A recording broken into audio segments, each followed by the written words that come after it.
bringing it.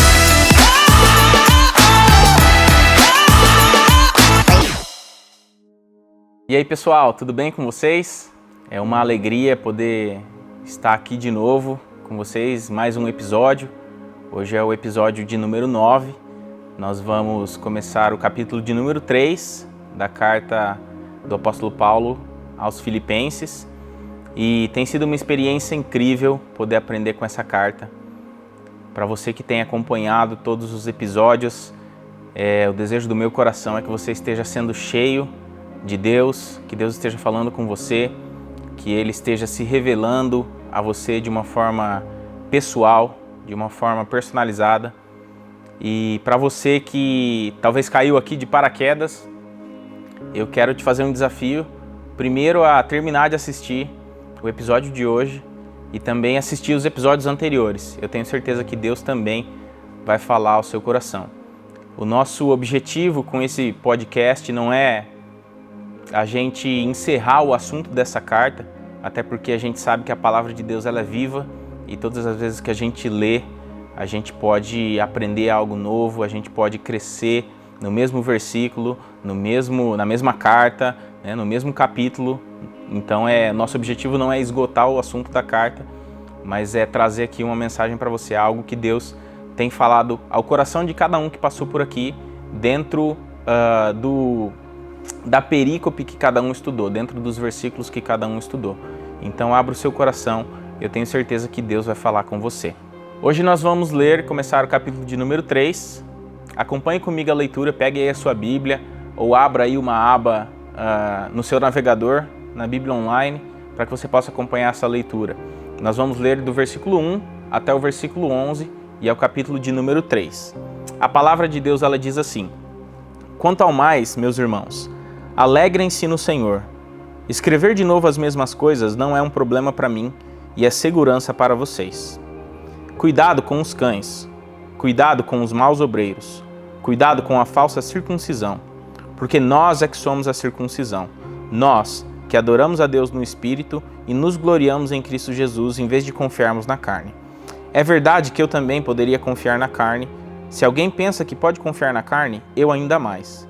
Fui circuncidado no 8º dia, sou da linhagem de Israel, da tribo de Benjamim, hebreu de hebreus. Quanto à lei, eu era fariseu.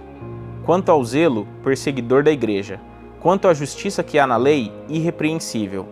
Mas o que para mim era lucro, isso considerei perda por causa de Cristo. Na verdade, considero tudo como perda por causa da sublimidade do conhecimento de Cristo Jesus, meu Senhor. Por causa dele perdi todas as coisas e as considero como lixo para ganhar a Cristo, e ser achado nele não tendo justiça própria, que procede da lei, mas aquela que é mediante a fé em Cristo, a justiça que procede de Deus baseada na fé. O que eu quero é conhecer Cristo e o poder da sua ressurreição, tomar parte nos seus sofrimentos e me tornar como ele na sua morte, para de algum modo alcançar a ressurreição dentre os mortos. Muitos de nós, quando crianças, passamos pelas famosas apresentações de fim de ano da escola. É um momento especial para a própria escola, um momento especial para os pais e responsáveis, um momento especial para os alunos, né, que passaram durante o ano ensaiando as coreografias, né, passaram pela confecção do figurino, né, a escola teve que escolher um tema, correr atrás de cenário, de lugar para fazer essa apresentação, né, e foi um momento de dedicação, né, de cada parte envolvida. E essas apresentações eram todas programadas, havia um planejamento ali, né, de cenário, iluminação. E aí no dia da apresentação, os pais deixavam seus filhos por uma porta e eles entravam por outra porta e se sentavam ali nos seus lugares. E os filhos então se dirigiam para junto da sua turma, do seu professor responsável, né, ali atrás do palco, e aí o lugar estava todo já ambientalizado, com a iluminação, com o cenário, né? Em cima do palco tinha aquelas marcações com fita crepe, para a gente saber o nosso lugar, e era um momento especial, né? Mas o que fazia esse momento, o que assim mais gerava alegria para nós quando crianças, era a presença dos nossos pais, Isso era o que trazia mais alegria, que nos deixava mais felizes nessas apresentações, era a presença dos nossos pais. Tanto que a primeira coisa que a gente fazia quando a gente começava a entrar para se posicionar nos nossos lugares, né, de mãozinha dada, a gente já começava a filmar toda a plateia para procurar os nossos pais, e quando a gente os encontrava, a gente abria um sorriso, os nossos olhos brilhavam, porque a gente sabia que nossos pais, nossos responsáveis, estavam ali para nos assistir. E a gente simplesmente, às vezes, nos esquecíamos de todo o resto, né?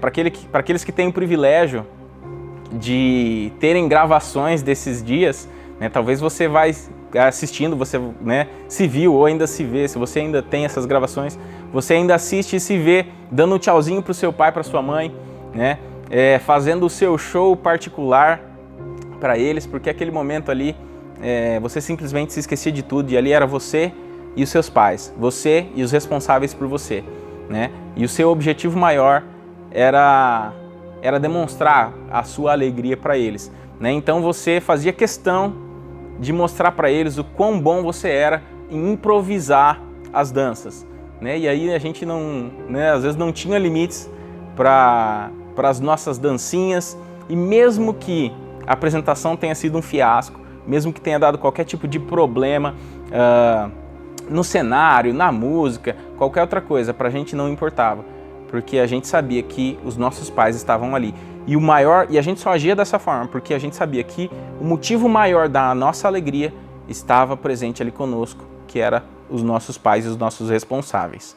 Então, nós agimos dessa forma porque nós sabíamos que o motivo maior da nossa alegria estava ali presente conosco, né? Estávamos presentes ali naquele momento especial. E era isso que fazia esse momento especial e alegre. A verdadeira alegria não estava no cenário, não estava naquilo que estava acontecendo em volta, na apresentação em si, mas estava no fato de nossos pais estarmos ali.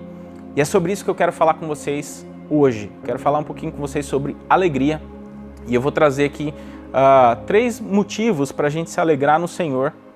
Mas antes da gente desenvolver esses 3 motivos, eu quero fazer algumas observações com vocês que Paulo traz aqui logo nos primeiros versículos. Bom, a primeira observação que eu quero fazer que Paulo traz aqui está logo no começo, com a expressão que ele inicia, que ele fala quanto ao mais, ou algumas versões diz finalmente, né? E aí ele continua. Essa expressão aqui, Paulo não está indicando que ele está encerrando, né, todo o seu discurso, mas ele está simplesmente fazendo uma transição de um assunto para outro assunto. Então ele está encerrando uma temática, né, um assunto, e ele vai começar outra temática. Então tudo que ele vai falar daqui para frente, né, vai estar sendo influenciado pelas próximas palavras que ele vai dizer. Então tudo que ele discorrer daqui para frente é um assunto novo e vai estar totalmente ligado com um pouquinho do que ele vai falar logo na sequência. Em inglês nós temos uma definição interessante que define bem esse tipo de situação que Paulo está fazendo aqui, né? Definindo tudo aquilo que eu vou falar depois está relacionado com o que eu disse aqui logo no começo. E em inglês essa expressão é set the tone, né? A gente preparar o tom aí da conversa, né? Então é isso que ele está fazendo aqui. E como que ele set the tone nessa conversa? É logo o que ele diz depois. E ele fala o seguinte: finalmente, meus irmãos, alegrem-se no Senhor. Então tudo que Paulo vai estar falando daqui para frente vai estar baseado nessa frase: alegrem-se no Senhor. E é importante a gente entender essa frase tão curta, alegrem-se no Senhor, porque essa expressão no Senhor traz um significado que diz o seguinte: aquele a quem algo ou alguém pertence, aquele que tem o poder de decisão sobre algo ou alguém, aquele que tem o controle sobre a pessoa. É um título que expressa honra, reverência e respeito. Então, quando Paulo aqui está falando alegrem-se no Senhor, ele está falando, olha só, ele está reconhecendo que existe uma alegria, o cristão, a alegria do cristão é no Senhor. E ele não fala, ele fala alegrem-se no Senhor, ponto. Ele não fala alegrem-se naquilo que o Senhor pode te dar. Alegrem-se nas bênçãos do Senhor. Alegrem-se no Senhor que pode fazer isso por você. Não, ele simplesmente está falando, se alegrem-se no Senhor. Então a alegria do cristão está totalmente centralizada em Cristo, na pessoa de Cristo. O que traz a alegria para o cristão deve ser Cristo, deve ser agir de acordo com o que Ele decidir para nós, do jeito dele e no tempo dele. Olha só, quando eu falo que eu estou me alegrando no Senhor e eu reconheço que o Senhor é aquele que toma as decisões na minha vida, não sou eu que tenho o controle, isso já gera uma alegria, porque olha só, Deus, Ele tem o melhor para nós. Deus, Ele tem a vontade boa, perfeita e agradável para as nossas vidas. Ele sabe o que é melhor para nós, Ele tem o melhor caminho para nós. Então, quando eu deixo Ele decidir, isso na minha vida vai gerar alegria. Eu vou ficar alegre porque eu sei que eu vou ser guiado pelo melhor caminho para a minha vida. Eu sei que Ele vai cuidar de mim da melhor maneira. E aí a gente consegue olhar para o Salmo 23 e a gente vê que o Senhor é meu pastor e nada me faltará. Quando o Senhor é o nosso pastor, é aquele que toma as decisões nas nossas vidas. Mesmo que às vezes nos falte algo, a gente não sente falta disso. Porque no original, o texto ali melhor traduzido seria: o Senhor é meu pastor, de nada terei falta. Então ainda que me falte qualquer coisa, mas como no exemplo que eu dei, porque eu sei que o Senhor está comigo, a minha alegria é completa, independente do caos que está acontecendo ao meu redor, independente das coisas não estar dando certo, independente de qualquer outra coisa, eu estou alegre, porque Cristo está comigo, porque eu sei que Ele está comigo, porque Ele é o meu pastor, e a presença dEle na minha vida não vai me faltar. E é isso que gera alegria nas nossas vidas, é isso que precisa mover a nossa alegria. E eu não estou dizendo que as bênçãos de Deus não nos traz alegria, sim, nos traz, mas o foco principal da nossa alegria não é esse. A raiz da nossa alegria não é isso. A raiz da nossa alegria é e precisa ser Cristo, precisa ser o nosso Senhor Jesus Cristo, precisa ser aquele que controla as nossas vidas. E aí eu te pergunto, quem é o Senhor da sua vida? Você às vezes fala que Cristo é o Senhor da sua vida, mas será que Ele é mesmo? Porque se às vezes alguma coisa dá errado, né? Você está orando por alguma coisa aí, às vezes você não recebe aquilo que você está orando, será que você fica alegre, né? Simplesmente por ter Cristo na sua vida, por Ele estar ali com você, né? Se às vezes alguma coisa dá errado na sua vida, se você perde alguma coisa que você tinha certeza que Deus estava ali, enfim, às vezes alguma coisa, um imprevisto acontece, né? Como você reage? Qual é o sentimento que gera no seu coração? Você fica alegre, né? Você permanece alegre em Deus ou você só permanece quando as coisas estão dando certo? Né? Isso é um indicativo de quem é o Senhor da sua vida. Será que é de fato a pessoa de Jesus Cristo? Ou é todo o pacote que vem com Jesus Cristo que Ele pode nos dar e que, enfim, às vezes a gente ouve sobre? Então Paulo aqui, ele set the tone com essas palavras: alegrem-se no Senhor. E tudo aquilo que ele vai falar daqui para frente está relacionado com isso, com essa alegria que nós encontramos no Senhor.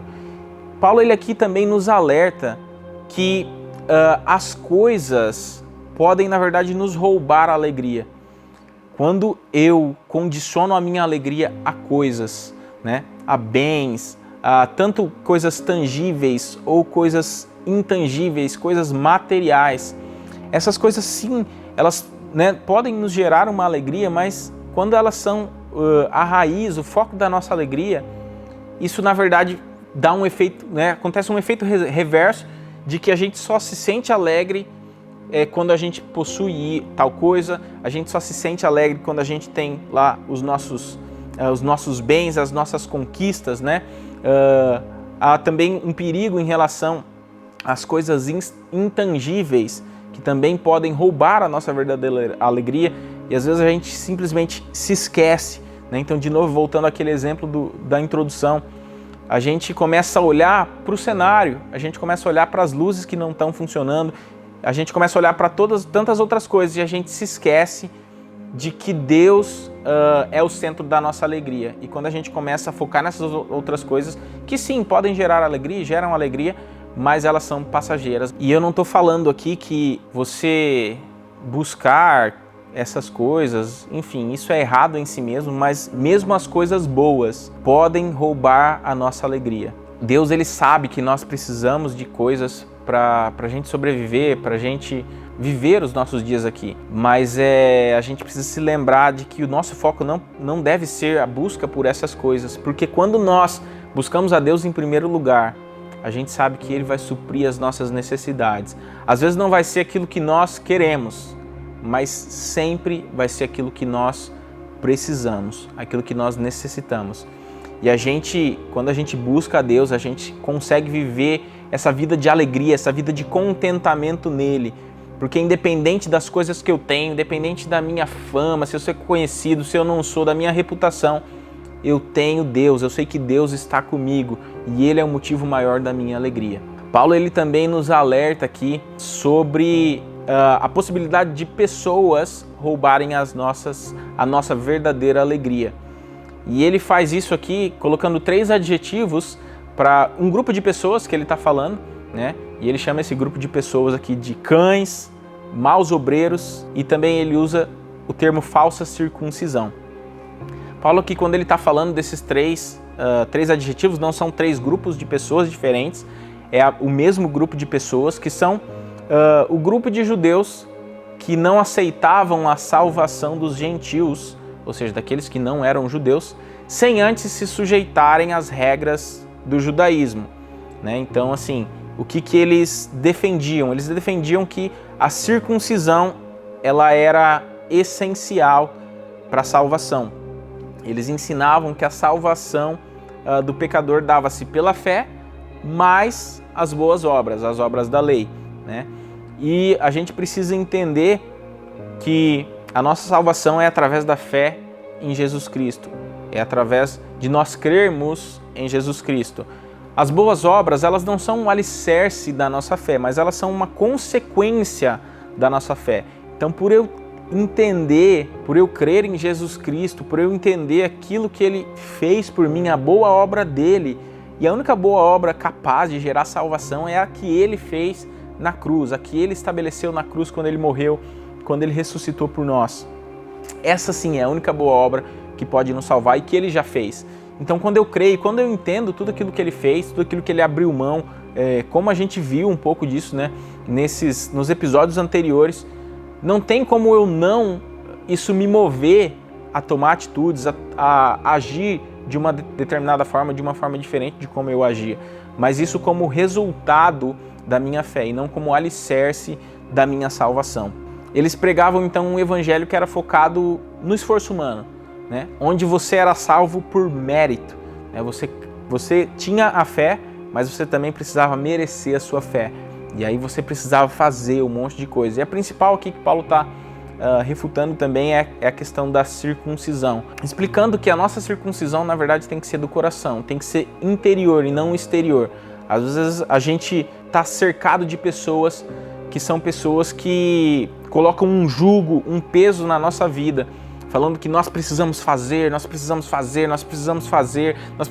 e o foco está em fazer, está em merecer a salvação. E quando a gente está rodeado desse tipo de pessoas, a gente potencializa em nós essa falta de alegria por Deus e pelas coisas de Deus, porque a gente começa a se encher dessas coisas e eu preciso fazer, e nós nunca conseguiremos ou nunca conseguiríamos pagar toda essa conta que a gente tinha. Então, quando nós estamos cercados por esse tipo de pessoas, a gente nós podemos perder a nossa alegria, essas pessoas podem roubar a nossa verdadeira alegria. Porque quando a gente entende que tudo já foi feito, eu preciso crer em Deus para ser salvo. E a boa obra não vai vir aqui como um alicerce da minha salvação, mas a boa obra é uma consequência da minha salvação. Por eu ser salvo, por eu ter entendido aquilo que Deus fez, então eu passo a agir de uma forma diferente. Então nós precisamos tomar cuidado com as coisas que podem roubar a nossa alegria e também com as pessoas que podem roubar a nossa alegria.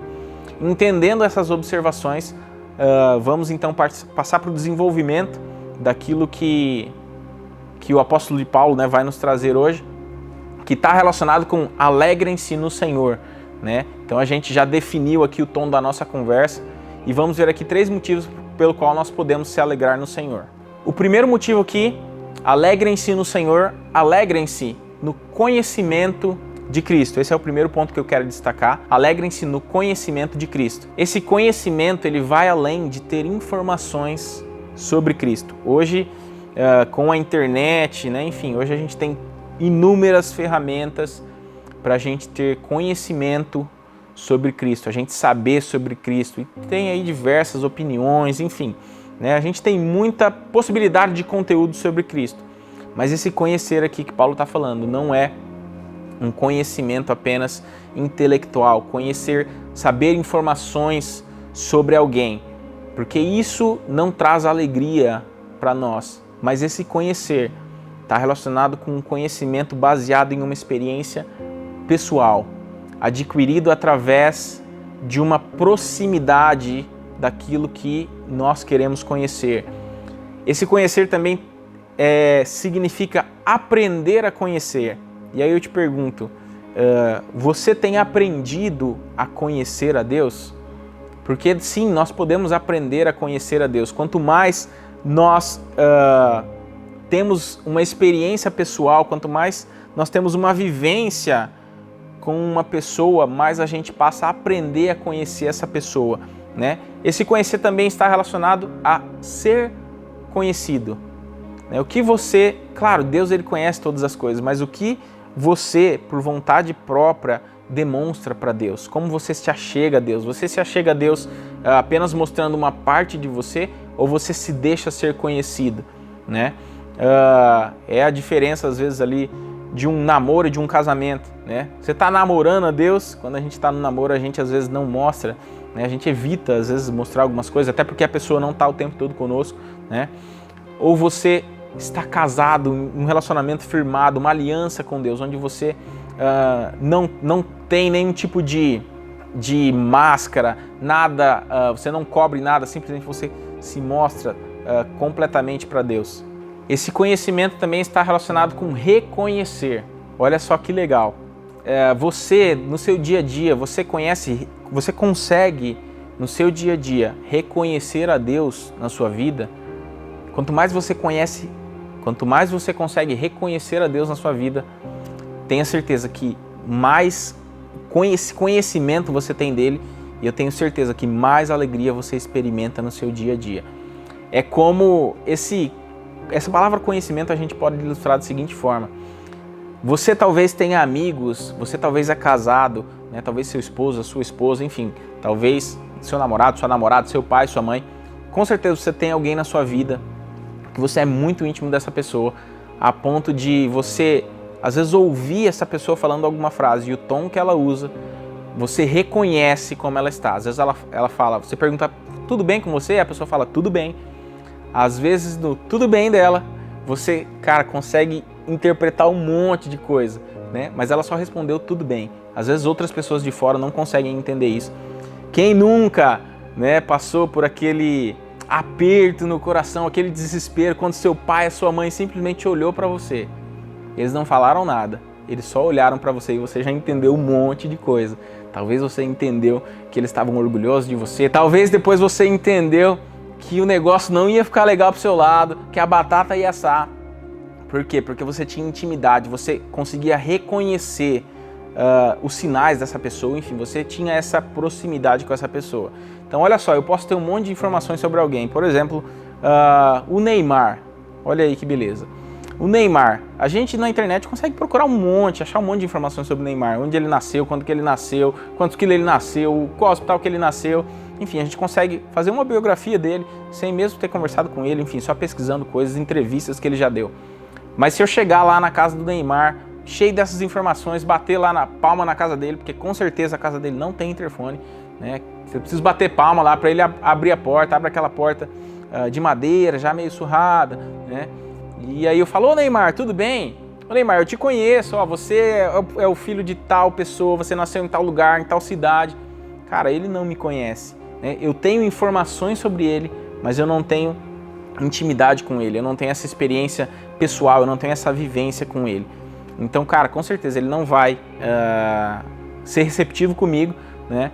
E da mesma forma, no nosso relacionamento com Deus, eu preciso conhecer a Deus, não apenas ter informações sobre Ele, mas eu preciso aprender a conhecê-lo, eu preciso ter essas experiências pessoais com Ele. E Deus, mais do que ninguém, Ele quer se relacionar conosco de uma forma profunda, de uma forma íntima, de uma forma pessoal, de uma forma totalmente personalizada.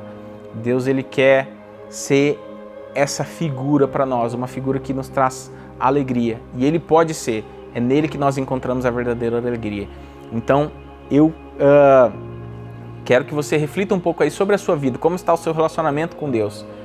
Será que você o conhece ou você simplesmente tem informações sobre Ele?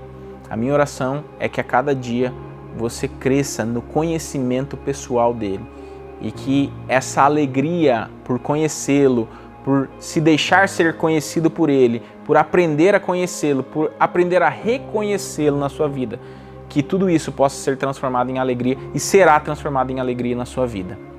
O segundo ponto que eu quero falar, comentar um pouco com vocês sobre a alegria. Então, estamos falando sobre alegrem-se no Senhor. Já vimos que nós devemos nos alegrar e a gente se alegra quando a gente conhece a Cristo. E o segundo é que a gente pode se alegrar, ou seja, alegrem-se na justiça de Cristo. O termo técnico dessa substituição de justiça que Paulo está falando aqui é imputação. E o que significa essa imputação? Basicamente é você depositar na conta de alguém, é isso que significa. Então a conta bancária espiritual de Paulo estava no vermelho. A partir dessa decisão de se render a Cristo e recebê-lo como Senhor e Salvador da vida dele, Deus ele então deposita na conta de Paulo a justiça de Cristo. E aí eu trabalhei como bancário por um período da minha vida, e aí às vezes o cliente chega na agência e fala ali o número da agência, da conta, você loga ali no sistema, você tem um monte de informações sobre ele, né? E às vezes você tem o saldo ali, o saldo está vermelho, e às vezes o cliente até pergunta para você, qual que é meu saldo? Enfim, você mostra para ele, né? Você tira um extrato ali para ele, mostra para ele, e aí, imagina Paulo entrando na agência bancária lá daquela época, perguntando sobre o saldo dele, e está negativo o saldo dele. E aí, a partir do momento que ele toma uma decisão de receber a Cristo como Senhor e Salvador da vida dele, Deus então ele deposita a justiça de Cristo na conta de Paulo. E aí Paulo chega no outro dia na agência bancária, poxa, eu queria ver a minha conta aí que estava no vermelho, eu estava com uma dívida super grande, e aí o gerente da conta mostra para ele que a conta dele não está mais no vermelho. Cara, isso gera alegria em nós, né? A gente saber que a gente tinha uma dívida eterna com Deus. E aí, uma atitude de alguém, Deus, através de Jesus Cristo, veio e Deus ele precisava estabelecer a justiça dele. E na cruz ele concretizou essa justiça. E hoje e aí quando nós reconhecemos a Cristo e nós entregamos a nossa vida a Ele, essa justiça é depositada na nossa conta espiritual. E a gente tem essa conta paga por Ele. Eu não sei para você, mas quando eu ouço isso gera uma alegria no meu coração. Porque eu tinha uma dívida eterna e eu, cara, poderia tentar me esforçar ao máximo, ser a melhor pessoa do mundo. Mas se eu não aceitar essa justiça na minha vida, não vai adiantar, né? Eu não vou conseguir pagar essa conta por conta própria. Ela já está paga. O que eu preciso fazer é aceitar, é receber isso na minha vida, é receber essa justiça de Deus na minha vida, na minha conta espiritual. Isso gera uma alegria no nosso coração. Então quando Paulo recebe a Cristo, é como se Cristo aqui entrasse como segundo titular da conta dele. Todas as vezes que Deus, como gerente da conta, loga a conta lá de Paulo, ele vê lá Paulo, mas ele também vê lá Cristo. O segundo titular dessa conta é Cristo. Cristo está vinculado com Paulo, né? Então, esse saldo se transforma em positivo. E isso é incrível. Quando Deus olha para você, Ele olha você, mas Ele também olha Cristo. Se você tem um compromisso com Deus, se você recebeu já a Cristo, se você aceitou a Cristo como seu Senhor, se você reconheceu a sua necessidade de Cristo, Deus olha para você, mas Ele olha em você, Ele enxerga Cristo. E a justiça de Cristo está sobre a sua vida. Isso precisa gerar alegria no seu coração. E isso gera alegria no nosso coração quando a gente entende a profundidade disso. Então o cristianismo não é aquilo que nós fazemos por Deus ou para Deus, mas é totalmente sobre aquilo que Deus fez por nós. Isso gera alegria no nosso coração e que isso possa gerar alegria no seu coração. E o terceiro ponto aqui, em relação à alegria, é o seguinte: alegrem-se na comunhão com Cristo. Paulo ele teve uma experiência com Cristo que transformou a sua vida. Essa experiência não foi uma experiência única, um momento único, mas essa experiência continuou ao longo da vida dele. E estar em comunhão com Cristo é continuar experimentando a Cristo com o decorrer da nossa vida. Então não é apenas eu conhecer a Ele uma vez, né, como no ponto 1 a gente entendeu, mas essa comunhão é um conhecimento diário, né? É esse dia a dia, é viver esse dia a dia, viver essas experiências, essa comunhão, experimentar dessa comunhão transformadora todos os dias na minha vida. Essa experiência na vida de Paulo foi uma experiência poderosa e ela precisa ser também uma experiência poderosa nas nossas vidas. Então em Cristo nós podemos ter esse amigo, esse mestre, esse companheiro, esse conselheiro, e a gente viver em comunhão com Ele, é a gente experimentar isso tudo, né? É a gente crescer nessa intimidade. Então a gente viver em comunhão, é a gente ter Ele perto conosco, Ele fazendo parte da nossa vida, fazendo parte do nosso dia a dia, isso de forma constante. Quando a gente vive essa comunhão com Cristo, quando a gente experimenta essa comunhão com Ele, a gente com certeza vive dias de alegria. Mesmo nos dias de caos, mesmo nos dias difíceis, nós viveremos alegres, porque nós temos comunhão com Cristo e porque nós sabemos que o motivo maior da nossa alegria está ali conosco. E à medida que a gente cresce nessa comunhão com Cristo, a gente é capaz, a gente é capacitado a viver uma nova vida, né? Abandonar a nossa vida anterior para viver uma nova vida, uma nova atitude, né? E olha só, Paulo ele nos conta também, né? Para a gente concluir, eu gostaria de concluir dessa forma. Paulo ele nos conta aqui um segredo para a gente conseguir encontrar essa alegria em Cristo. E o segredo aqui está relacionado a uma palavra, e essa palavra é considerar, avaliar, analisar, né? Paulo ele olha para a vida dele, ele avalia a vida dele, né? Ele tem uma experiência com Cristo, ele olha para isso tudo que ele tinha, toda a reputação que ele tinha, toda a boa fama, enfim, todos os recursos que ele tinha, e ele considera isso tudo nada comparado àquilo que ele pode viver em Cristo. Ele abre mão disso tudo. Isso tudo já não move mais a vida dele, isso tudo já não é mais o objetivo final da vida dele, mas ele olha e ele reconhece: eu achei o motivo maior da minha alegria e é Cristo, e todo o resto não é nada, porque quando eu tenho a Cristo, eu tenho tudo, e se eu tenho Cristo, nada me falta, porque é nele que eu encontro tudo aquilo que eu preciso. Isso gera alegria em mim, isso gerou alegria em Paulo, e foi esse o segredo, né? Sócrates diz o seguinte, que a vida que não é examinada não é digna de ser vivida. E eu te pergunto, você tem avaliado a sua vida? Você analisa a sua vida? Você considera a sua vida? Você olha para a sua vida tentando enxergar os seus motivos, né, a sua intenção, como que você tem trabalhado isso tudo?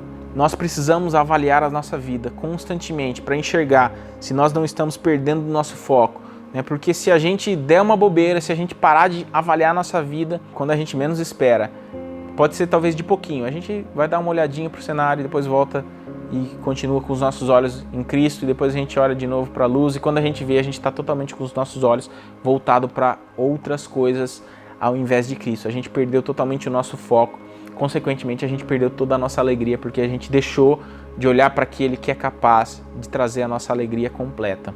Então, assim, poucas pessoas hoje se dão o trabalho, né, de examinar a sua vida com seriedade para ver, para tirar da vida aquilo que está afastando talvez de Deus, que está te fazendo perder o foco.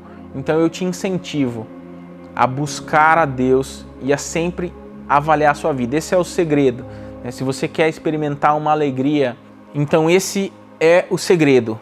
Avalie, examine a sua vida Busque aquelas coisas que não estão alinhadas ainda ou que estão te fazendo tirar os seus olhos de Cristo. E aí sim você vai conseguir experimentar uma alegria no conhecimento de Cristo, uma alegria na justiça de Cristo e uma alegria na comunhão com Cristo. Eu espero que você seja cheio da alegria de Deus na sua vida e que você cresça nele, que você possa continuar sendo abençoado por ele e que ele possa ser o motivo maior da sua alegria. Deus abençoe você.